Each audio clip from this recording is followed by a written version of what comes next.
The Planning Commission for Tuesday, August 8th, 2023.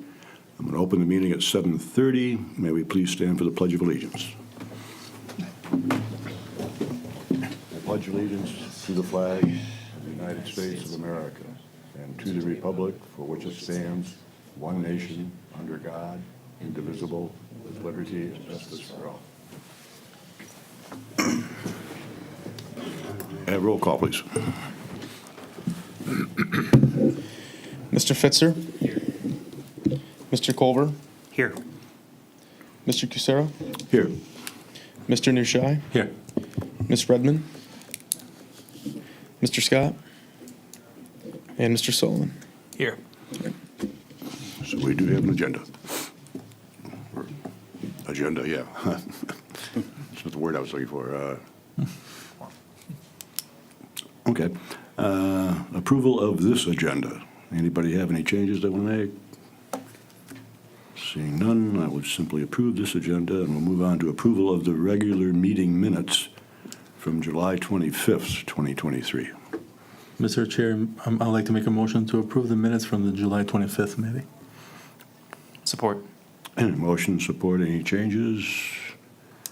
Seeing none, roll call, please. Mr. Culver? Yes. Mr. Cusero? Yes. Mr. Nushai? Yes.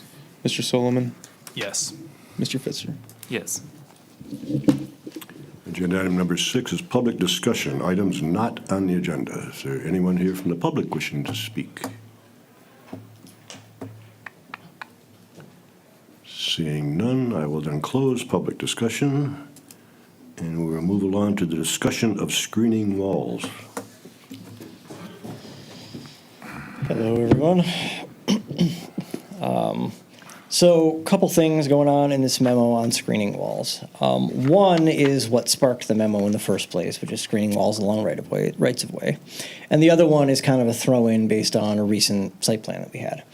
I figured as long as we were talking about one kind of screening wall, we might as well talk about the other kind of screening wall. So to take the first issue, so recently this came up with a gas station. 14 Mile Road, it had its wall. It's got one of those low 3-foot walls that's required as a little screening wall for parking lots in the city. And it was backed into by a car. A lot of the wall failed. You may have driven by it and noticed it. It's Is not this the one next to Jet's Pizza? Yeah. Yeah. Yep. It's not the first time that it's been hit. The owner has suggested replacing the wall with curbing, but of course that doesn't meet the ordinance because the purpose of the ordinance is to screen parking areas from view with the secondary purpose of protecting the sidewalk from vehicles. So it's kind of got two purposes going on. Nevertheless, the property owner is worried that the wall is going to need to be replaced again in the near future because it already happened a few times. So we thought it would be worth at least discussing the possibility of alternatives to those screening walls. The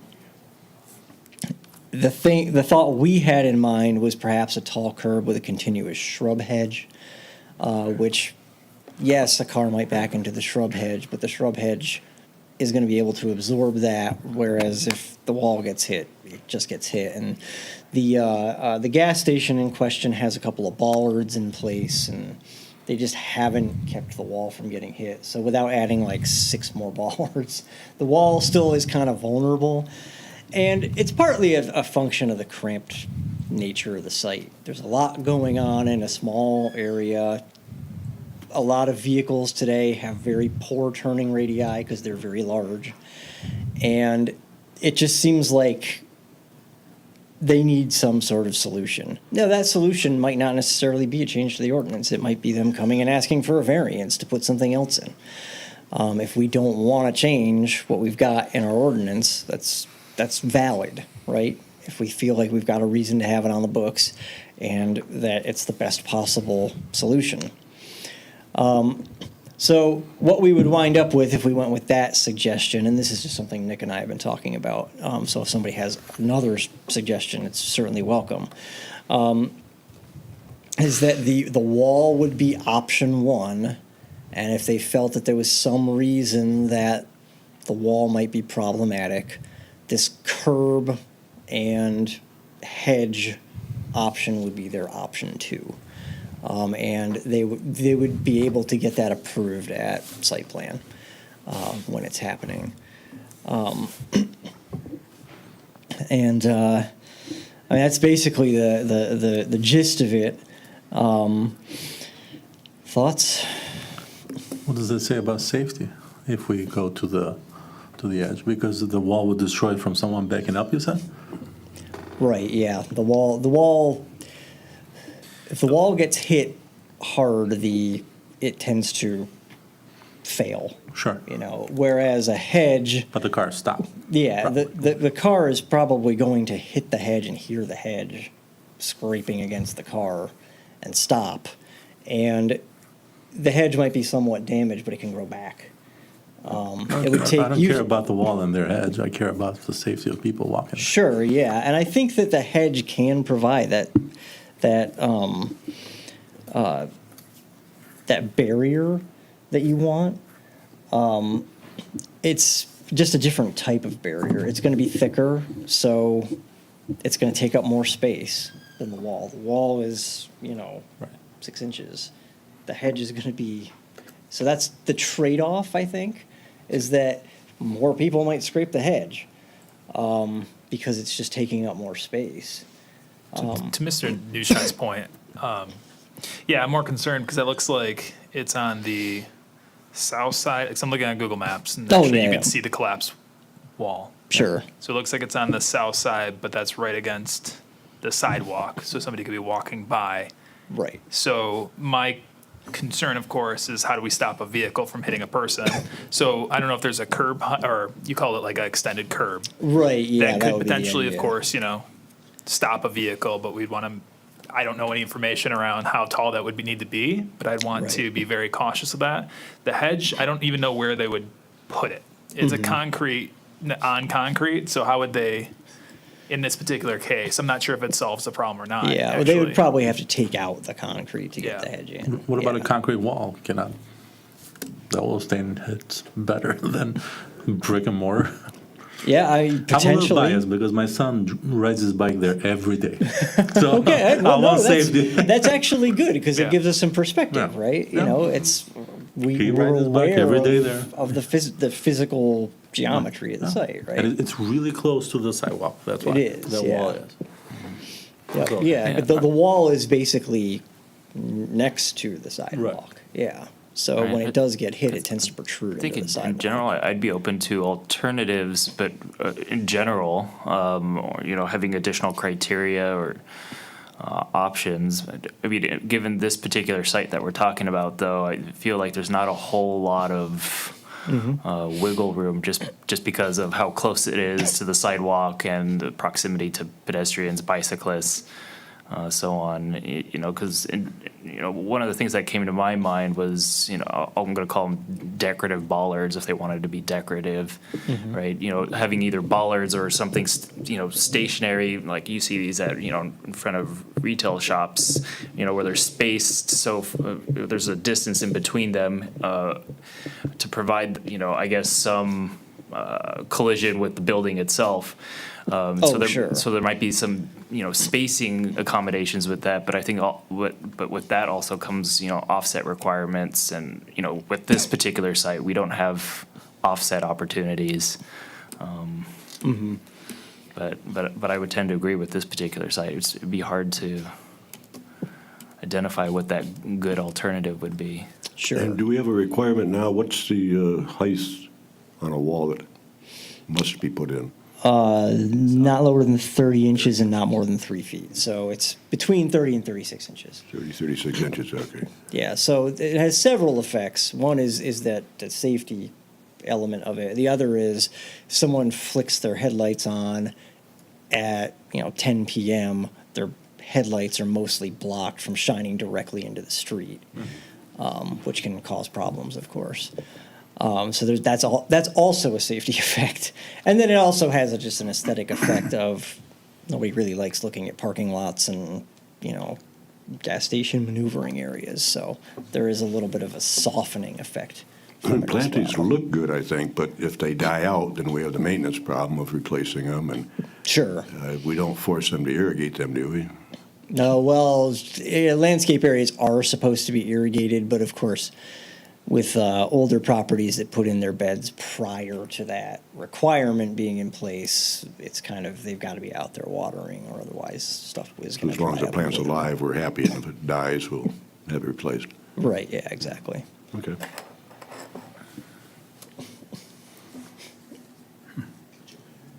Yeah, absolutely. Joe, can I actually help share my screen? Yeah.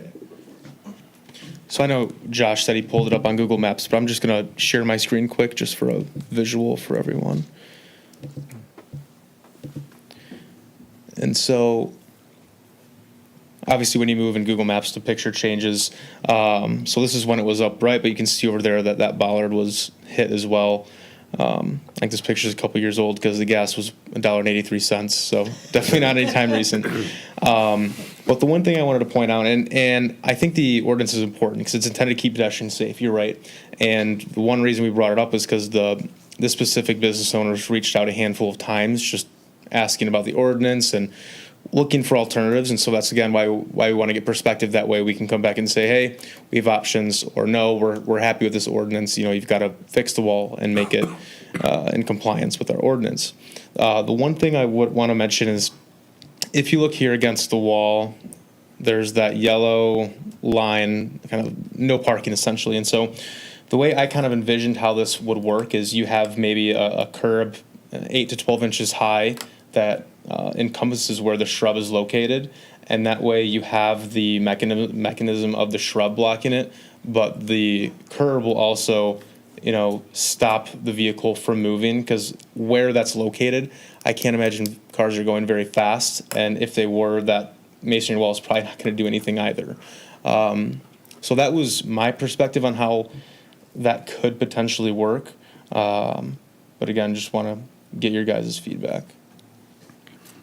So I've got a question. So the wall doesn't even have, it's not for cars that are parking like in the Jets parking lot? Yeah, so I'll move there's- around a if little you bit on park- here just to give some more perspective too. The gas station. Yeah, so the gas station has, I guess, 3 entrances, but 2 off of 14 Mile. And so as you can tell, it's hit right there. So I imagine people are pulling in and Right. backing up when they're at these 2 pumps. So it's not for the Jets. There's a curb that. No, what I'm saying is like the Jets, so you've got the cars parking where the front of the car goes to the wall. Yes, This is, you're going parallel. Right. yes. In theory, I mean, obviously, if they're going parallel, they wouldn't be hitting the wall. And it's kind of, Yeah, I think there's potentially some user does that error here, happen? but this is right. this is probably their at least third time they've had to fix it. So it's not uncommon. Well, and then, so, I mean, we do the walls, right? And we're talking about that one. But across the street at the Jets, or, yeah, the Jets Pizza or not Jets, Hungry Howie's or the Kimball, where it's just like the Jets parking lot, where the cars are pulling to the sidewalk. I think that infringes more of a danger of pulling that way as opposed to the gas station, which I think shrubs would be sufficient. But In his aspect. The level of traffic here is not compared to, cannot be compared to the Hungry House. And Yeah. here, there's much more traffic. Yeah. And it's much tighter here. That's why people keep hitting it. Yeah, it's going way back in time, it's probably not an ideal site for a gas station, just because Right. there's not a lot of space there. There's no room at all. And it was also built as a gas station at a time when a sedan was the best-selling car in America.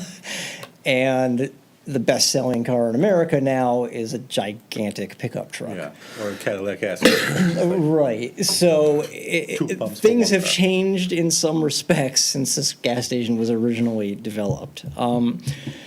And, you know, it could be that their ultimate solution is something else that involves perhaps the zoning board of appeals.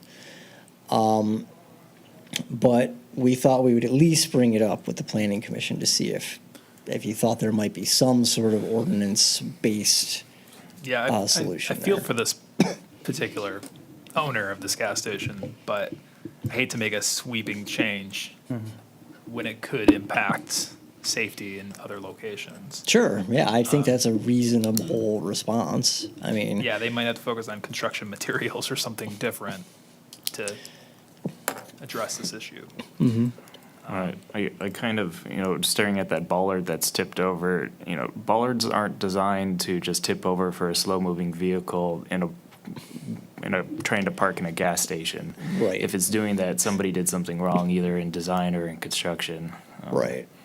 Well, it is entirely possible that that bollard isn't a metal rod in concrete with a slip cover over it. It might actually just be the metal rod with the cover over it. Right. I don't know. I guess we'd have to check.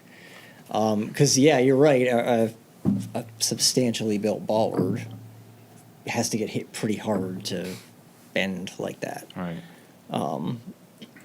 So yeah, we can talk to them about how they're actually going about constructing these things too.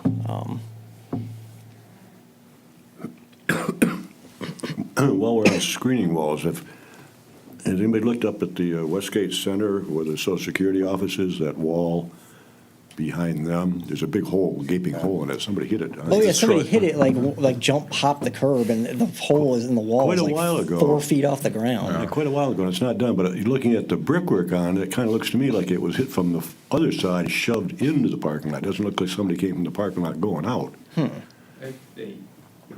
I think There was obviously a wonky car accident there, and I think the vehicle went in, and when they were pulling it out is when, Pulled it back. yeah. And like I said, I think I shared last meeting, our code enforcement is on it, and they're trying to insurance and whatnot to cover it, so. Yeah, I see it's been taped off for a while. Yeah.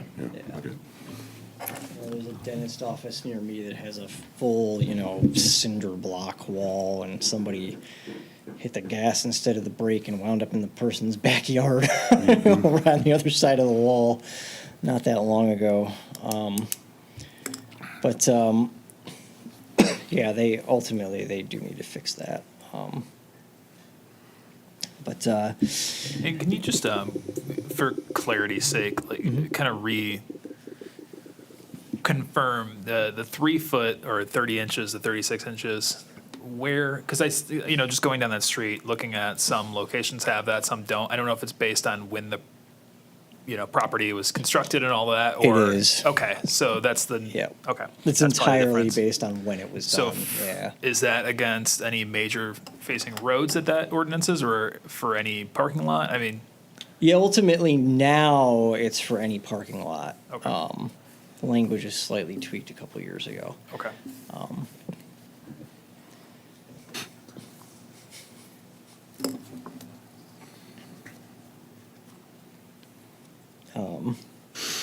Right, setting that issue aside, why don't we talk about the height of the screening wall between RM and R? Because this, of course, came up recently with the apartment development on 14 Mile. Well, I guess it's more that way. So the ordinance requires a 4.5-foot wall rather than the typical 6-foot wall for that, to screen that. Really, it's to screen the parking area of the development from neighboring R districts. A single-family property can have a 6-foot privacy fence. I just wondered if there was, what your thoughts were in terms of the height of that wall. Should it still be 4.5 feet, or should it go to 6 feet? Because everything else is 6 feet, and I think we settled that when he was here, because when public was here, they were asking for 6 foot, and they understood it's 4.5 is mandatory. And then the builder was talking about 4.5 feet for a length of time, then 6 foot up where the dumpster is, Yeah. and then back down again. Which Yep. everybody kind of thought that was silly looking. At that point, he agreed he would go 6 foot. Right, I've heard that, and I'm glad to hear that happened. so we're 'cause gonna it hold him to that on the will site look plan. Better, Yeah. and our building inspector knows to hold him to that. It's not that much more brick, but I think it would look a lot better. Yeah, so you know, given how that conversation went, I just don't know if we want to change that number from 4.5 to 6. I'd be in favor of that, yeah. Absolutely. Okay. If not 8, make it 8. No, let's stay with 6. Yeah, okay, all People right. love privacy, though. Yeah, 6 feet. I'm fine with going to 6 feet. I think it's more consistent with everything else. And again, you can have a 6-foot privacy fence in your backyard. It seems kind of weird that this is 4.5 feet. I don't know.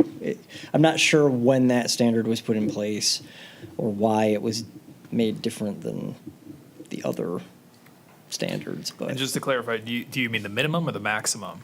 Moving the minimum would be 6. Right, okay. But we also, you know, I think we do have a maximum of 8 feet somewhere else in the Yeah. ordinance. Just because you build a wall, there's a certain point where that wall has optimal stability, and that is not over 8 feet. If you build a 10-foot wall, it's got to be built really, really well in order to be very stable. So, with extremely deep footings. So 6 feet is very manageable from a construction standpoint. It also provides pretty good privacy. Is this change coming from us here, or does it go to council? We would hold a public hearing on it and then send it on to council, yeah. So, that's one that we can probably kind of put in the bank to roll into some other things that we do for a public hearing. I don't know that it's necessary to just hold a public hearing on that. And it sounds like as far as along the right of way, we want to stick with where we are for the moment and kind of see if there's a reason to change it in the future, I guess. Okay, well, that is extremely helpful, and I will run with that. Yes, Okay, if I gave you enough, then let's move on to master plan discussion, infrastructure.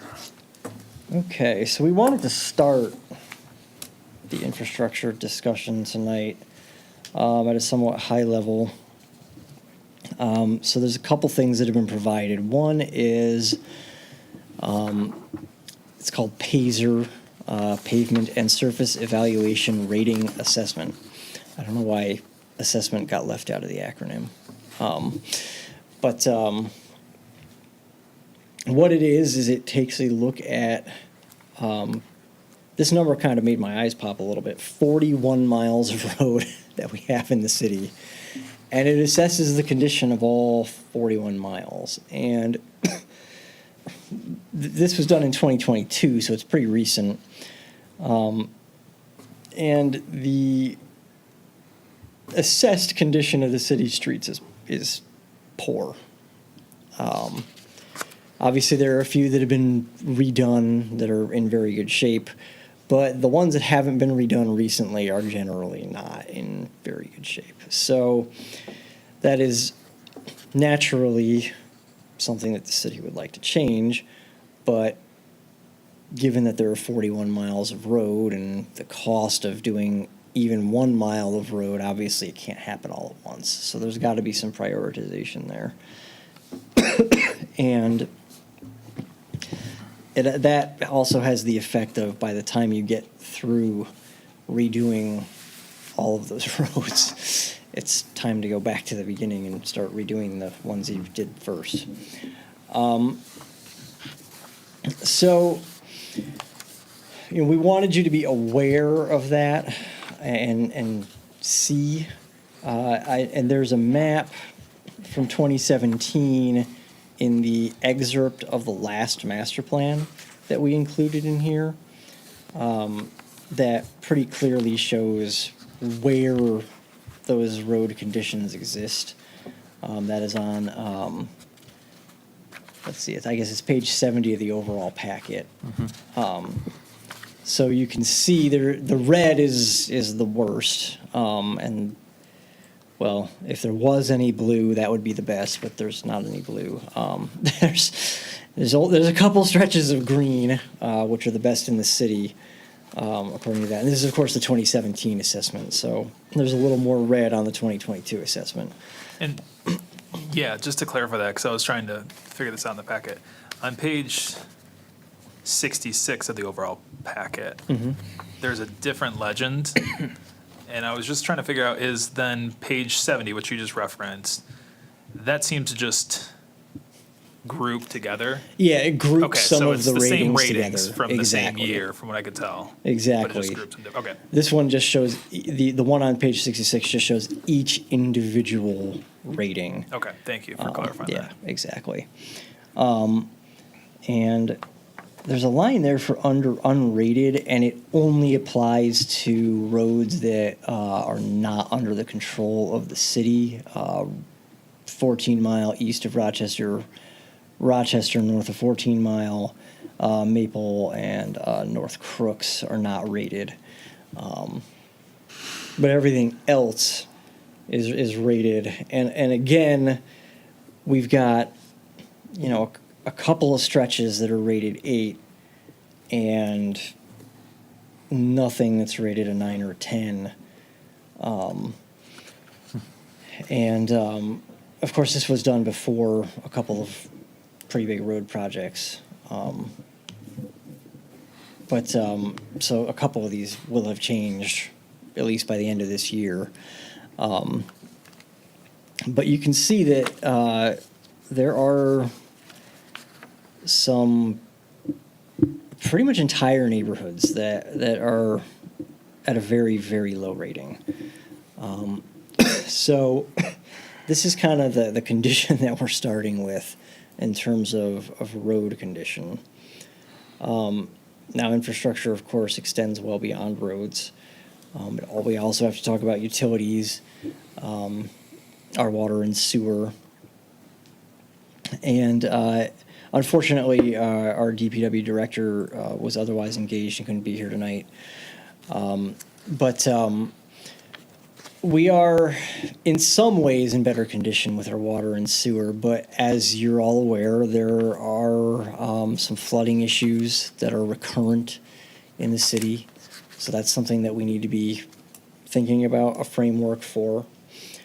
And I think it's really important when we're talking about a master plan to understand that we are talking in terms of frameworks. We're not going to sit here and prioritize what road is going to get paved when. That's something that's done during the capital improvement planning process, and that will be assessed by engineering and DPW, and they will make recommendations to us, which we will then agree or disagree with as part of that CIP process. But we can talk about what we think might feed into the prioritization process, what some of the things that are important to us are as far as the functionality of our roads. If we have a concentration in a neighborhood of extremely poor roads, is there some sort of weight that should be put on that versus, say, giving extra attention to something that's more of a collector or through road like Elmwood or Bywood, which are roads that a lot of people take to traverse the neighborhoods and not just to go to the houses that front on those roads. There's a balancing act there, because you do need those collector roads to be in good shape, but you also don't want to get to the point where, School Avenue is practically like driving on a dirt road. So, I don't know if anyone has any thoughts on that immediately.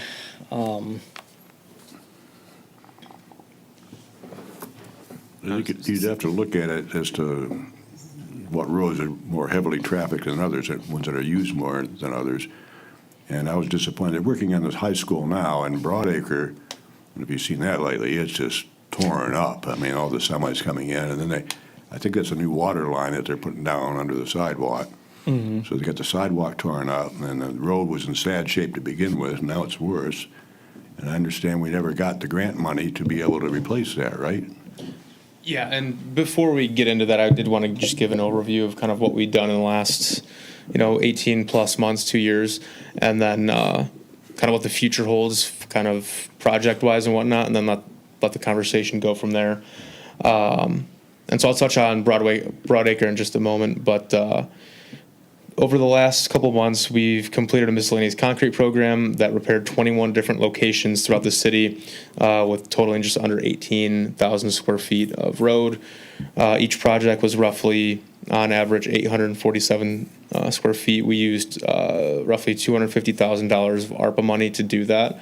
And so again, a small step, but a small step in the right direction to fixing some of the areas that maybe didn't require a full road reconstruction, but areas that certainly needed some small repair. I know there were a bunch of areas south of 14 Mile on intersections that rest of the road didn't need it, but because the intersections are highly traveled is where we had some of that miscellaneous concrete money go to. If you've driven over on Selfridge and Phillips recently, you'll notice that road has become the nicest road in Clawson. We did complete that project in the spring of this year. We have the Red Roof reconstruction project that is just west of where Kenwood School is, and we've got some grant money associated with that, and we're waiting for federal guidelines to move forward on that, but our engineers have already taken steps to where once we get the green light, we'll be good to go. The North Washington and Broadacre project that you were just referring to, Chair Kucera, does have grant money related to it as well, and we're kind of in the same vein there. Once the school district is kind of slowed down on their traffic in that area, and we get more of a go-ahead from the EPA, that's who's overseeing that grant, because it is water main related, then we're doing the road at the same time. We'll get going on that. Sorry, Nick, you said there was a project that was federally funded? Yeah, we have two projects that were through the community grant funding through Congresswoman Haley Stevens and then Congressman Andy Levin at the time. Which ones are those? So Red Roof was via Andy Levin's office, and that is through HUD, I believe. And then the Washington Broadacre project as a whole has the water main part grant funded, and that's through the EPA. Okay, thank you. Yeah. And then I thought the grant money fell through on that. that was for a different project. So we've been very diligent on going after as much grant money as possible. We do have another project that is coming down that we have a tentative thumbs up that we'll get money on, which is South Rochester Road for the reconstruction there. So as I shared earlier, we've been doing what we can to try and maximize the grant money we get for our road. It's a fraction of what it's going to cost to do, but it's a show that we want to make the infrastructure a priority here. We're also currently exploring a joint sealing program, which will again fix some of the roads that are not in terrible shape, but that definitely need some attention. You mentioned South Rochester. I know the city of Royal Oak is planning a road project along South Rochester. Does the limits that you're talking about for our project kind of sync and line up with theirs, or? So the confines of their project and what they're doing, not necessarily, but since they're redoing the road, we're tying it together at the same time to, maximize the effort there. That way we can just kind of use the same contractors and whatnot. But when it comes to what Royal Oak itself is doing to the road, we haven't necessarily gone one way or another on what we're going to be doing. That'll be coming down the pipeline soon. Do you know what year that's supposed to happen? I'm putting you on the spot. I don't remember 2026, I think, Okay. give or take a year on that. As someone who has blown a tire in a pothole on South Rochester, I can't wait. Yeah, so I just wanted to give a brief overview of you guys of what we've done to try and get some grant money. And obviously, we've only got one major project completed, but we've got grant money tied to some projects that should be opening next calendar year. If you guys have tuned into any of the city council meetings recently, you'll have heard the city manager talking about the roughly $174 million that it'll take to do nearly all of our road and water infrastructure. And so with those numbers in mind, in the next 174, you said? 174 million, yes. How much is our budget? Fraction of that, a very, very small fraction. Did you say million or billion? Million. Million, okay. Well, at this rate, you never know. And And the original number that the report came from was from 2021, and that was 156 by then. So we just played with an inflation calculator, and so the 174.4 is a rough estimate, but it's not a small amount of small number to get this done. And so been talking about maybe next year, talking with the council and seeing what their perspectives on is going out to get some more funding to do that, because with our general fund, I don't think any of us would be here until all the infrastructure is completed at that rate. So that's kind of some background and what the future looks like in the next year or so on some specifics. And then the infrastructure topic is one that I think there's 2 or 3 meetings on.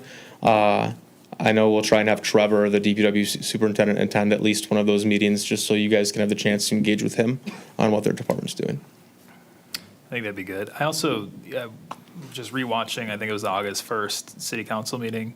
I believe it was the city manager talked about having a new finance director, is it Correct. Mark Pollock, Correct. who's going to be in charge of constructing a possible, bond and millage and all that good fun stuff for infrastructure.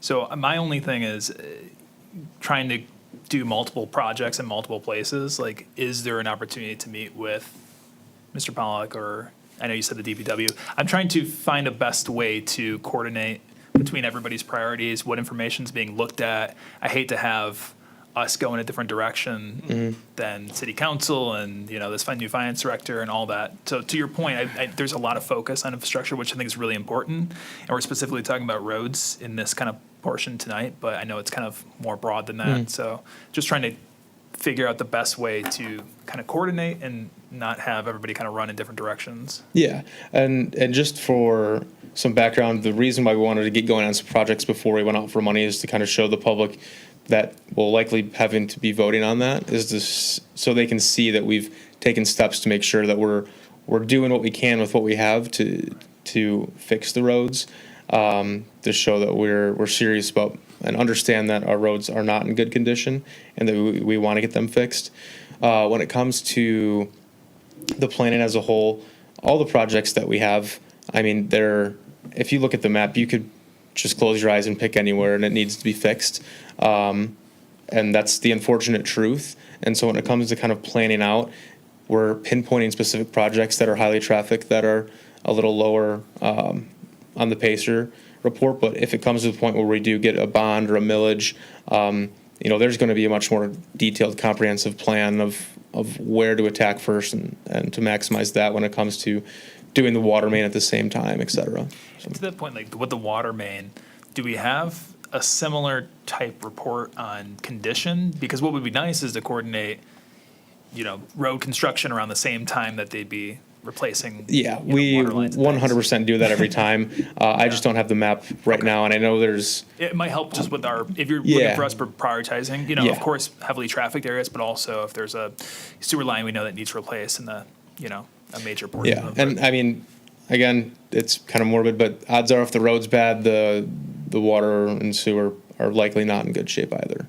A lot of that is 80 to 100 years old. We do have some lines. I know over on Washington Broadacre, it's undersized for what it is now, and there's some area that doesn't have water mains. So that's why that project is coming. And obviously, knowing with the school district, we need to have more water for them to access with the larger We know footprint. where it's undersized, and then in terms of assessing condition, one of the primary ways you assess condition is by running cameras through the line to see what's going on in there. You can identify cracks and other things like that, obstructions, things like that might be causing problems upstream or downstream.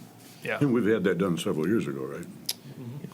We had the entire city done. One moment. Seemed like quite a while ago. We had the entire city done in 2007 and 2008, and a handful of locations done in 2018. That's the sewer? Correct. Yep. Yes, I do have a presentation from 2021, about 2 years ago from the day, that can send out, and that way we can have it in the next packet as well for you guys to look at There's just been a lot over the last couple of years that has been completed but never necessarily saw light of day with all the information is accurate. And so it's getting the eyes on it so we know what to address. Yeah, It's it'd be great to important. cross-reference some of that information. So I Yeah. appreciate that. And when Trevor's here, we can see if we can have AEW attend as well. I'm sure you guys would appreciate that. So we'll see what we can do. All right, I mean, certainly. we could look at it, but I don't know that it's our decision to make. They're the engineers, they're the ones that know what has to be done. Obviously, they know if the sewer line's bad, if they're gonna go and fix that, do that before you do the road. I think they're on the right track. I don't know that we're in the position of advising them. I think Joe touched on it earlier, is the master plan should be focused on, stating we're aware of where we're lapsing in our infrastructure and that we need to be pursuing options of funding these projects as the city does what they can with what they have. And then when we're applying for grant money, if we can say, our master plan calls out for, doing projects that associate road and water, that's a priority of ours because it affects it up top and down low are both being improved. And so generally on the master plan is what we'd be looking for that. And then with the capital improvement plan is when it'll be more specific on what's coming. And then pending whatever happens with a potential bond or millage is when there's going to be a true plan, step-by-step process of how that's going to be done. Right, okay. Right, I think from that perspective, we would want to hear from staff, whether it's, AEW or otherwise, to making sure that they, that their plan makes sense in terms of priority, right? That they're not tackling a Pacer rating, that's rated at 7 for, no reason, right? Where Yeah, there's plenty and- of roads that are in poor condition. Yeah, and before any of those projects are done, it's not just, we're not just throwing a dartboard on the map and fixing that. I mean, again, it wouldn't hurt probably, but they're presented to council with going out for bid and they're explained why this road was selected. And so it's not just, willy-nilly we're picking a project. But you're certainly right that to have that pre-planned so we can show the progress that we're making. A couple other things I wanted to mention on infrastructure tonight. One is that our roads, we talk about the condition of our roads. We also need to think about the function of our roads and in particular the function of the roads in our neighborhoods and those collector streets that I was talking about before, because one of the things that I hear on a fairly regular basis, and I experience this at my own house because I'm on the road to a school, is that a lot of vehicles travel at excessive speeds through the neighborhoods. And so when we're thinking about our road infrastructure for the future, we might also want to think about that infrastructure in terms of its function and how we calm the speeds of the traffic moving through the neighborhoods, and what are some methods that we could use to do that. And they range from fairly low investment methods all the way up to very capital intensive methods. So in September, what I'd like to do is bring you some examples of those things and kind of we can put them on kind of a spectrum of desirability, I guess. And then the other thing I'd like to do in December is bring you on the water sewer side, a set of examples of ways to slow the passage of water into our sewer system during a storm event. And because ultimately, yes, we can replace pipes and we can resize pipes and we can make things bigger and we can increase our capacity, but the best thing we can possibly do is have less water going into the system all at once. So there are lots of different ways to slow water down. In fact, one of my favorites, because it requires absolutely no investment at all, in fact, it requires sitting on your butt more than you would otherwise, is leaving a certain amount of leaf litter around. Because leaf litter, a few inches of leaf litter, absorbs an absolutely enormous amount of rain. There's no cost to that. If you just leave some along every property line, it would go a long way toward stopping the flow of water between properties. And of course, there's individual preference and things built into that as well, but it's something that's kind of at an educational level, could potentially help with future flooding. So, like I said, there's a spectrum of capital intensity, and that's at 0 on the spectrum. And then there are other things that we can do, rain gardens and things like that, that are more intensive because it actually requires work, the removal of soil, the replacement of soil, the stacking of rocks and things like that. So in September, that was kind of my idea, was we would look at some of that and then some of the traffic calming to kind of talk about how do we evolve our infrastructure to make our city function a little bit more the way we want it to.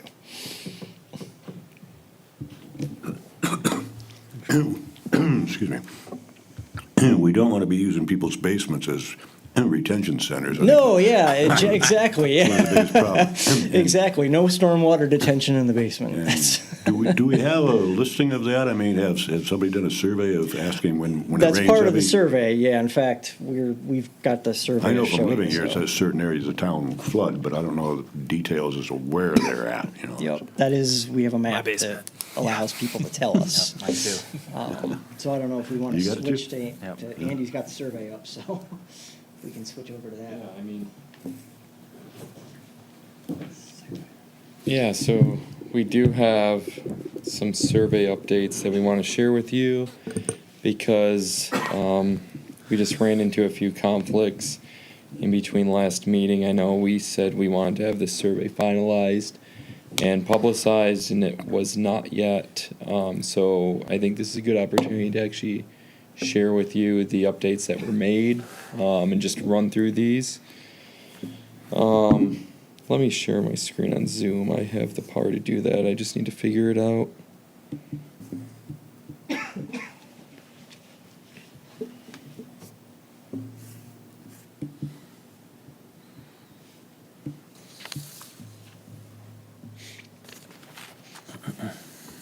Okay. So we can actually just, with the good segue there, we can actually just start here with the water, sewer, and streets tab. So this is really where somebody would do somebody would place such a marker. They could place one on this using this interactive activity that they add marker and add one here. And you could say, and you can provide a comment. It's a pretty simple format in terms of this type of a map. I want to just show you all of the updates we made though, just while we have you, because we did do a lot. We are working on a lot of this introductory text.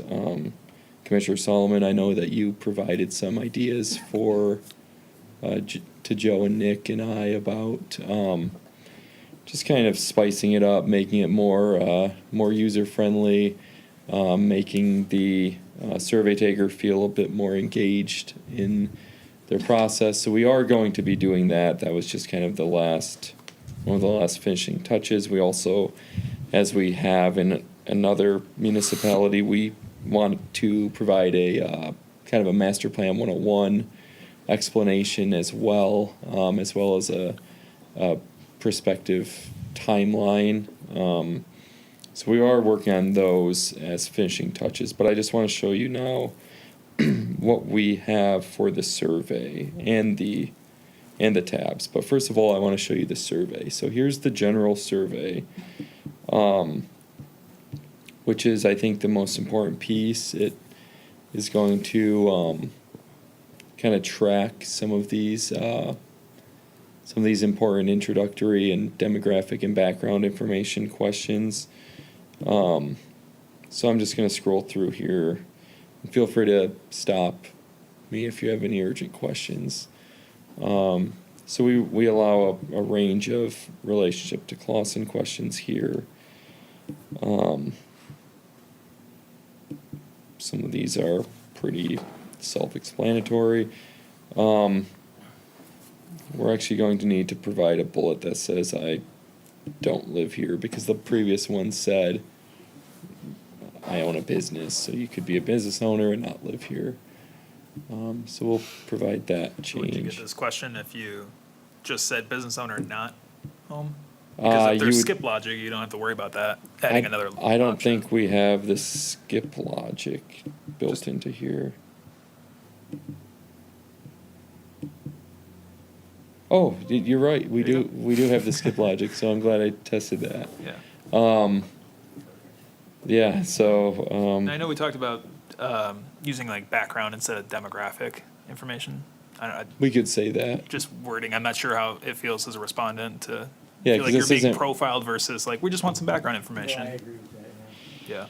You're right, because this doesn't really get into demographics in terms of like age and race and things like that. So you are right. Background might be a better question.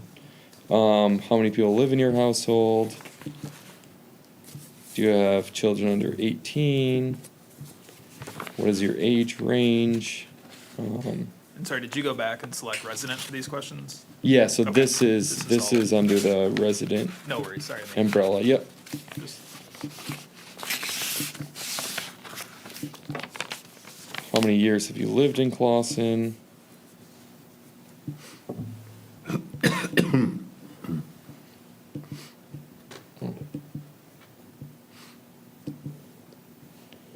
Three words or phrases. Again, we kind of had some.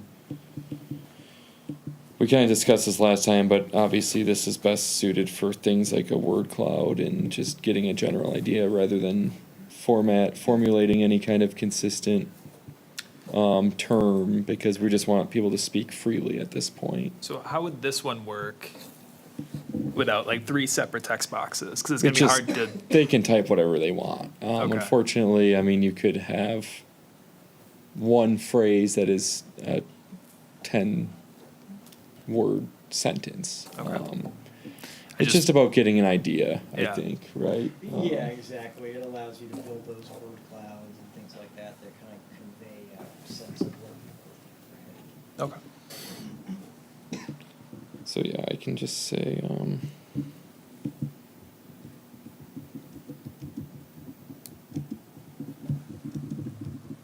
so you just say whatever you want. Three words or phrases, same thing. You can type an answer there. Just scrolling through here. Yeah. Any of these forced, or can you just skip if it looks? You like can just skip. Okay. So this one,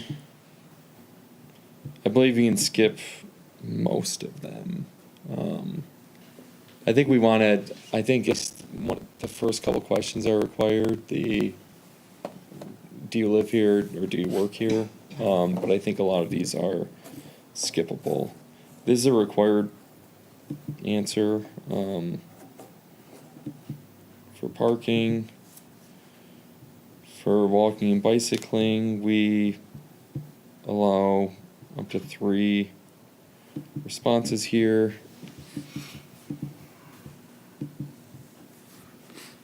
Statements in terms of walking or bicycling or exercising.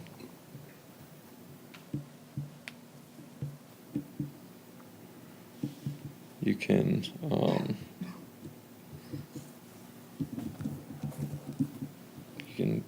type in an answer there. No more. Type answers here. And then we have this as a required question about paying for improvements for public infrastructure. Because I know that was kind of one of the biggest things that you all wanted to see as a required question rather than an optional question.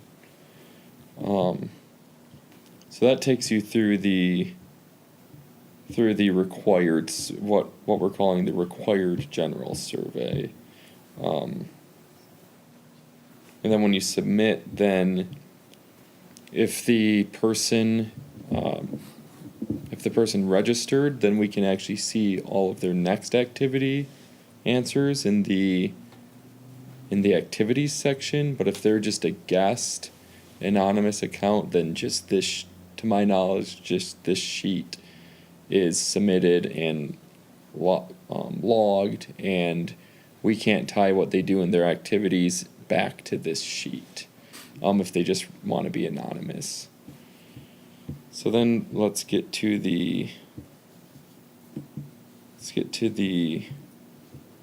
fun part. Something's going on here.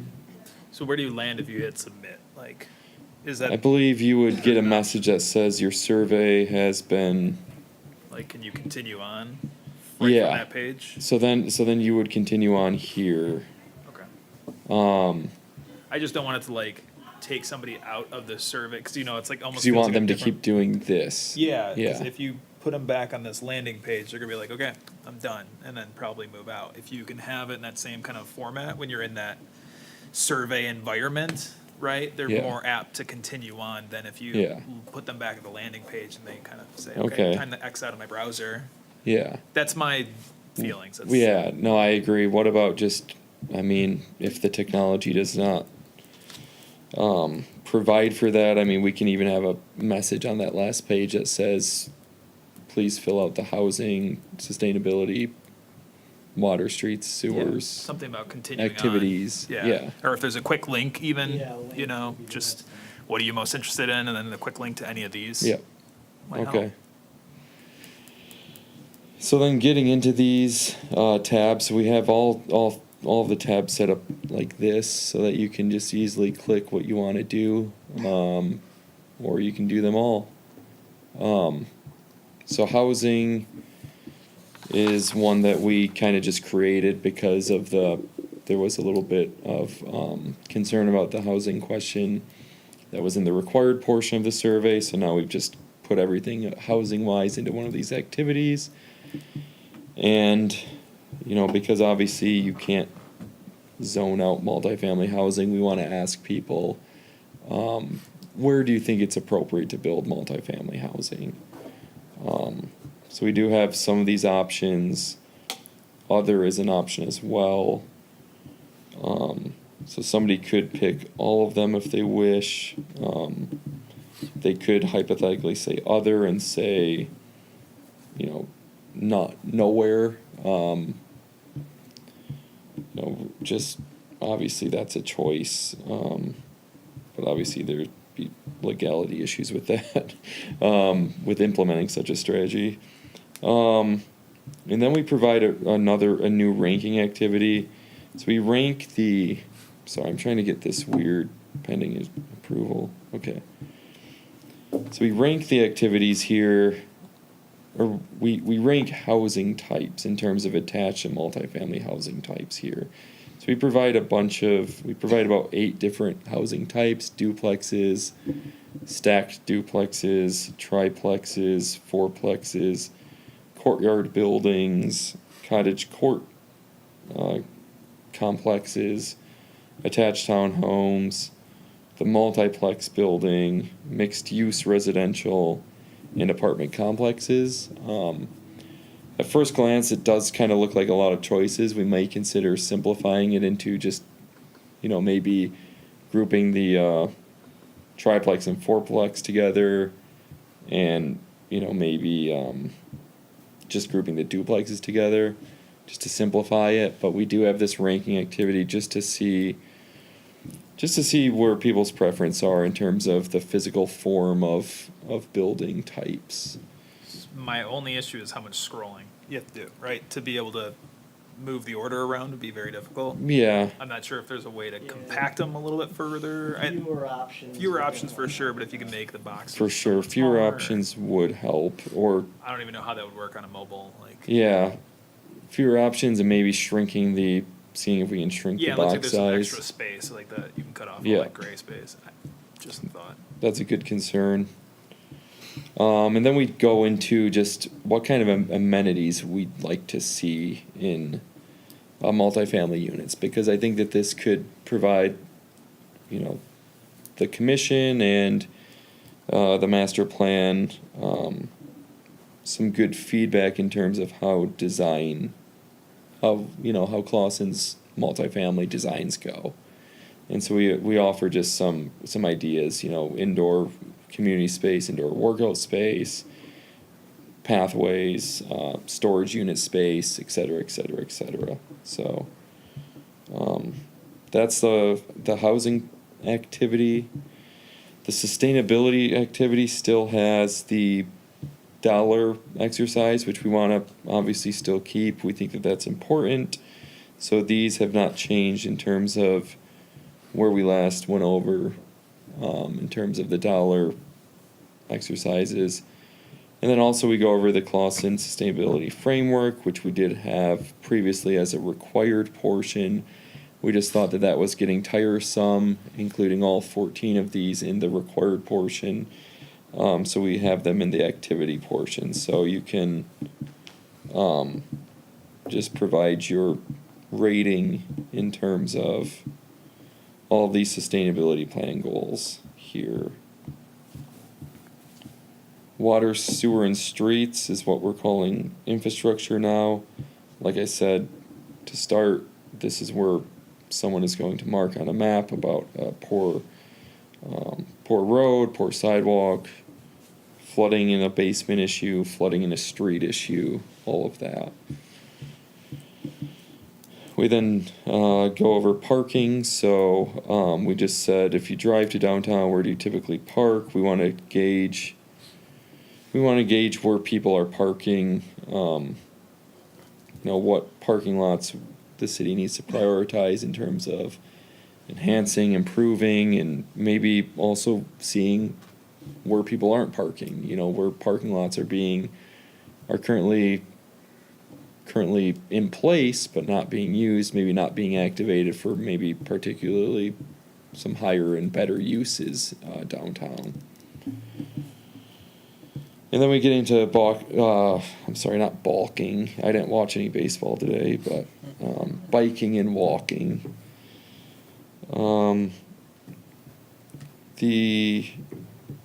Here we have, again, you can add markers. So you can put a marker here.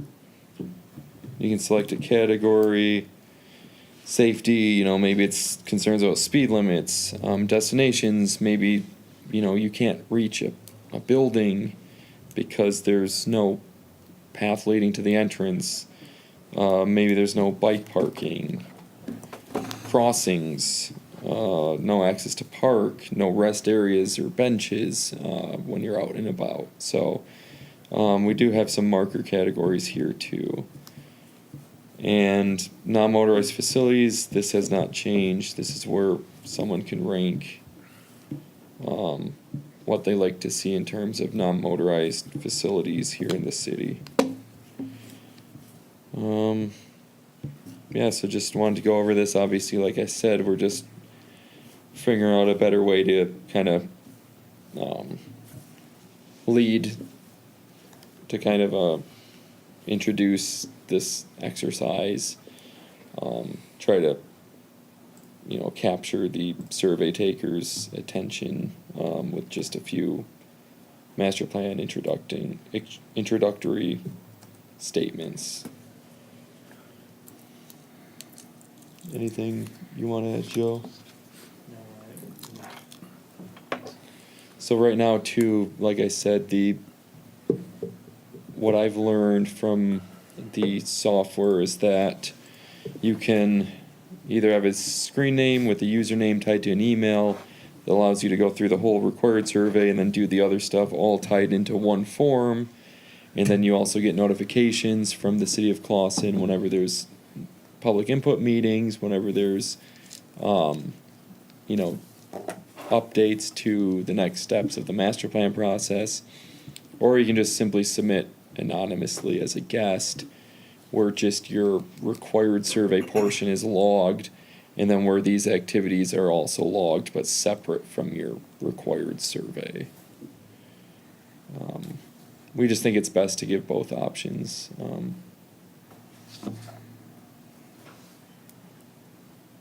I think it overall looks pretty good. I appreciate all the hard work, 'cause I know it takes a lot to be able to do that.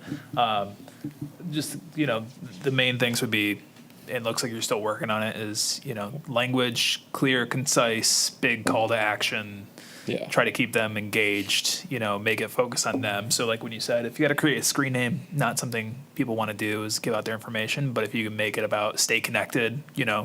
and these are all the things we're going to keep you updated on, that type of thing. Other than Yeah. that, I think, it looks good. It's getting there. I appreciate the work. Okay. Yep. Anything else while I'm up here?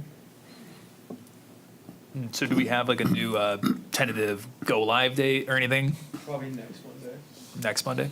Okay. And then will we be able to kind of like look at results while it's in field, or how does that work in terms of like looking at the status of response rates and things? We can check in on the results any old time. Okay. So, yeah. we can-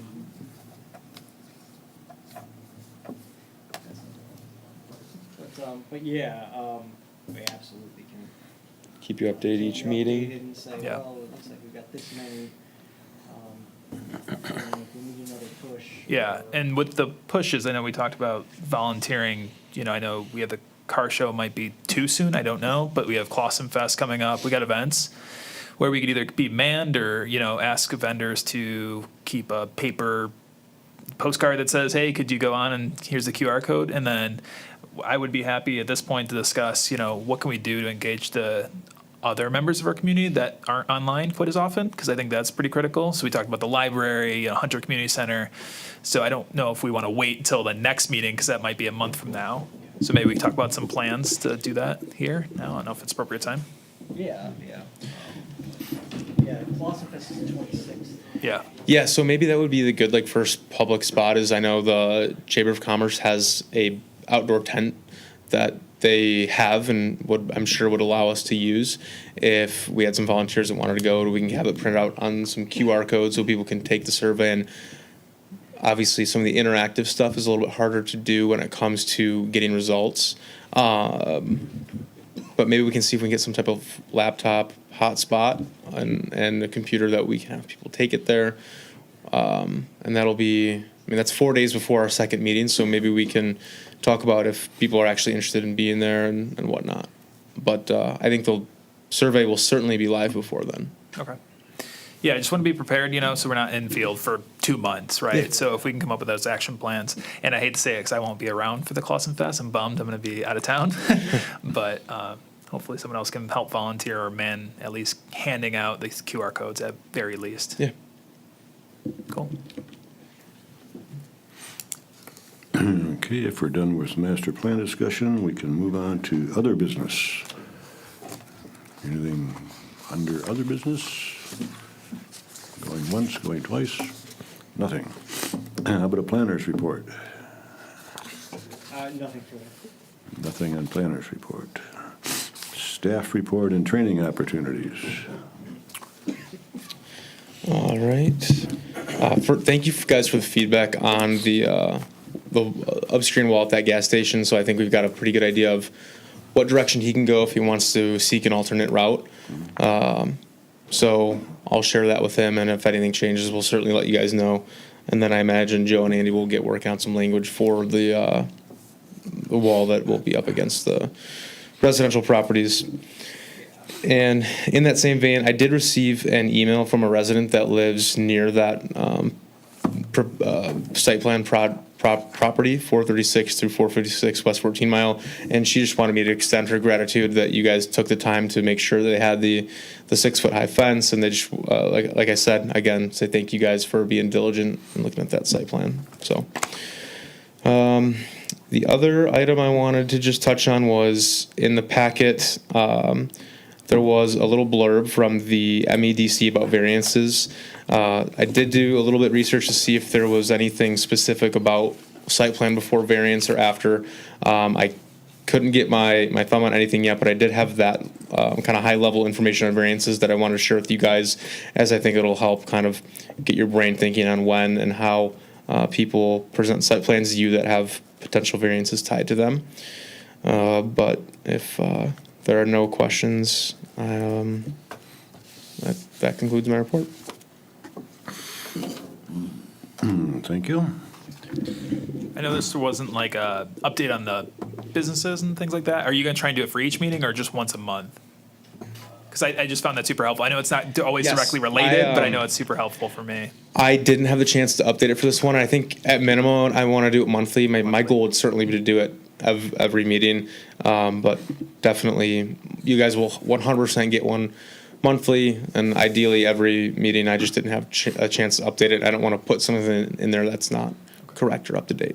No, we appreciate that. Oh, I personally appreciate it. Well, thank and you. then that packet, was there something you wanted to address? I missed something. Yeah, so there should have been 4 of you that were there up here that are now part of the Michigan Association of Planning. In that packet, that mailer, there was one of their newsletters, a certificate, and then just some other general information about the Michigan Association of Planning for you guys. And then if you guys have the opportunity to look at that and want to do any training, anything training, let me know and we can get you signed up for that. Thank you for reminding me. Yeah, no problem. Right, thank you. Seeing no attorney, I assume we have no legal update. Anybody want to make a comment before we make an adjournment? My only comment is that this Saturday is the Clawson Lions Club Car Show. Hopefully it doesn't rain. This is the 25th year. We almost got rained out twice, just slight showers, but hopefully we'll pull this one off. 25 years of doing this. So if you're free Saturday, come on downtown and enjoy the day. Anybody else have anything? And I'll accept a motion to adjourn then. Motion to adjourn, Mr. Chair. Support? And roll call, please. Mr. Solomon, Yes. Mr. Nushai, Yes. Mr. Cusero, Yes. Mr. Colburn, Yes. Mr. Fitzer. Yes. Thank you. Thank you, guys. everyone.